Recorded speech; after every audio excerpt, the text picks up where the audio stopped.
தரையில தான் நின்றுகிட்டு இருந்தேன். டக்குன்னு ஒரு பெட்டி வர வச்சு தலைவர் அதுக்கு மேலே ஏறி நிற்க சொன்னாரு.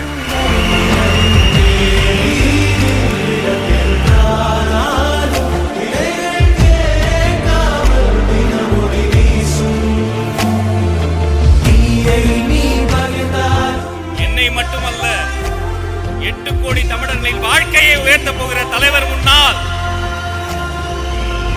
இந்த தீர்மானங்களை வைத்திருக்கிறோம்.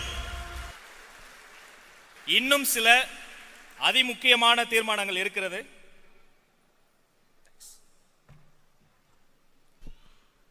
நீங்க கவனிச்சிருப்பீங்க, தரையில தான் நின்றுகிட்டு இருந்தேன். டக்குன்னு ஒரு பெட்டி வர வச்சு தலைவர் அதுக்கு மேலே ஏறி நிற்க சொன்னாரு. என்னை மட்டுமல்ல 8 கோடி தமிழர்களின் வாழ்க்கையை உயர்த்த போகிற தலைவர் முன்னால் இந்த தீர்மானங்களை வைத்திருக்கிறோம்.